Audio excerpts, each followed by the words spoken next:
parle. Chaque jour, Charles et Carole vous présentent la leçon de l'école du sabbat.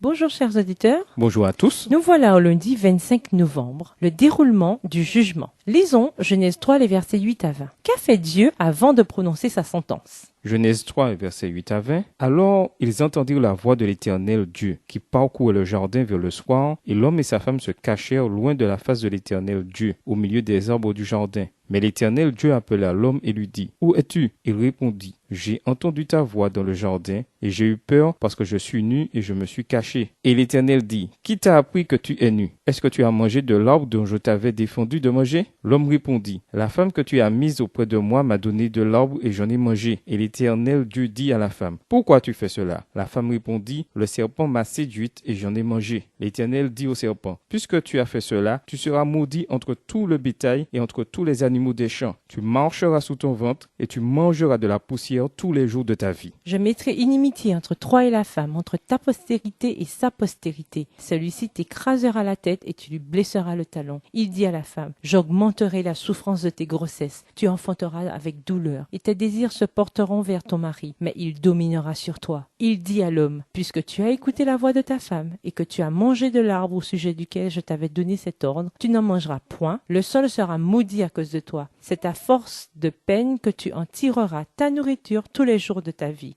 Il te produira des épines et des ronces, et tu mangeras de l'herbe des champs. C'est à la sueur de ton visage que tu mangeras du pain, jusqu'à ce que tu retournes dans la terre d'où tu as été pris, car tu es poussière et tu retourneras dans la poussière. Adam donna à sa femme le nom d'Ève, car elle a été la mère de tous les vivants. La notion d'instruction du jugement est biblique. La procédure judiciaire divine inclut généralement une phase d'investigation ou d'enquête. On en trouve un premier exemple dans Genèse 3. Quand Dieu enquête, avant de prononcer son verdict. Genèse 3, versets 8 à 19. La façon dont Dieu agit avec Caïn, Genèse 4, Babel, Genèse 11, et Sodome, Genèse 18 et 19, suit le même schéma. Nous voyons Dieu entreprendre lui-même ce qu'il exigeait des juges en Israël, c'est-à-dire procéder à une recherche, à une enquête, à des interrogatoires sérieux. Deutéronome 13, verset 14, voire aussi Deutéronome 19, verset 18. L'investigation implique la délibération et la justice. Cela se passe souvent en public. Dieu permet aux hommes de constater ces interventions par eux-mêmes, si bien que lorsqu'il prononce sa sentence, de salut ou de condamnation, ses observateurs ont la conviction qu'il œuvre pour le mieux. C'est exactement la raison pour laquelle le jugement céleste dans Daniel 7 s'appuie sur des livres, non pour que Dieu se souvienne, mais pour qu'en bénéficient les êtres célestes qui l'entourent et qui, contrairement à lui, ne connaissent pas toutes choses. Quelle est l'issue du jugement concernant les saints? Daniel 7, verset 22.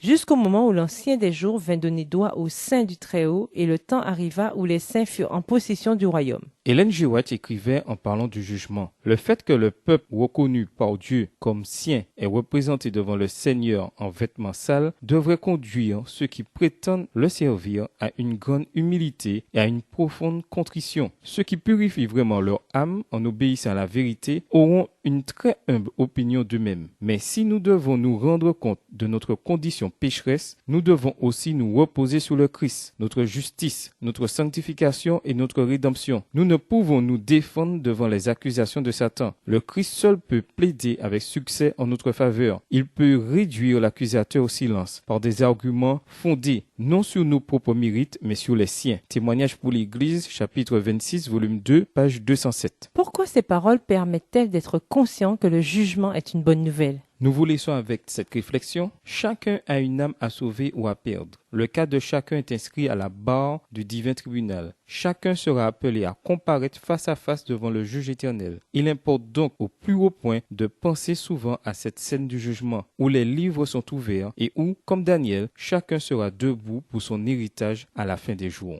Au revoir et à demain si Dieu veut. À demain si Dieu veut, chers auditeurs. Dieu nous parle. C'était Dieu nous parle, présenté par Charles et Carole.